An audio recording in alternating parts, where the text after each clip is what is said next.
7 अगस्त को राहुल गांधी ने press conference में कहा कि इलेक्शन कमीशन बीजेपी के साथ मिलकर देश भर में वोट्स की चोरी कर रहा है। उन्होंने कहा कि एक बड़े सिस्टमैटिक तरीके से वोटर लिस्ट में फेक वोटर्स ऐड किए जाते हैं और ये सारे वोट्स बीजेपी को जाते हैं। विधानसभा और लोकसभा के बीच में जादू से नए वोटर आते हैं और जहां भी इन नए वोटर्स ने वोट किया वहां वोट बीजेपी को गया। 5 तरीके इन्होंने बताए जिससे ये किया जा रहा है। पहला, डुप्लीकेट वोटर्स, यानी एक ही वोटर के अलग अलग जगह 2, 3, 4 वोट्स कर देना। दूसरा, फेक और नॉन एग्जिस्टेंट एड्रेस पर रजिस्टर्ड वोटर्स। तीसरा, एक ही एड्रेस पर रहने वाले ढेर सारे वोटर्स, जैसे कि एक एग्जाम्पल देखने को मिला जहां एक घर के एक ही कमरे में 70 से 80 वोटर्स रजिस्टर्ड थे। चौथा, ऐसे वोटर्स जिनका प्रॉपर फोटो ही नहीं है। और पांचवा, ऐसे वोटर्स जो 70, 80, 90 साल के हैं लेकिन जिनको फर्स्ट टाइम वोटर के तौर पर रजिस्टर किया जा रहा है। राहुल गांधी ने इस सब को लेकर ढेर सारा एविडेंस प्रेजेंट किया, जैसे कि बैंगलोर सेंट्रल की महादेवापुरा असेंबली सीट पर यहां 1,250,000 फेक वोटर्स देखे गए। इन्होंने यह तक कहा कि इलेक्शन कमीशन अगर इलेक्ट्रॉनिक वोटर लिस्ट दे दे तो यह साबित कर देंगे कि नरेंद्र मोदी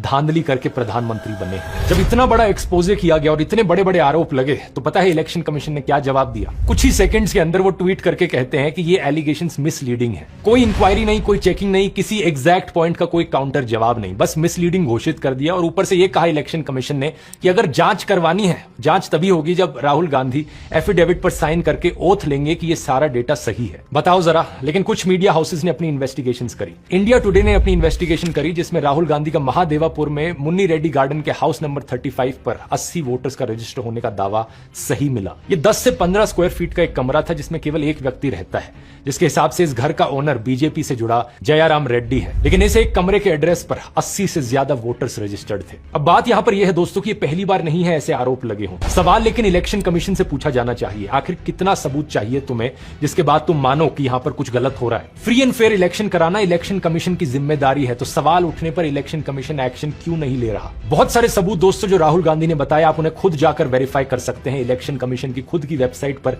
ये नंबर्स डालकर चेक कर सकते हैं। ये बात बार बार सही साबित हो रही है और अगर सुप्रीम कोर्ट और इलेक्शन कमीशन यहां पर एक्शन नहीं लेंगे तो यहां हमारा देश एक डेमोक्रेसी है भी या नहीं?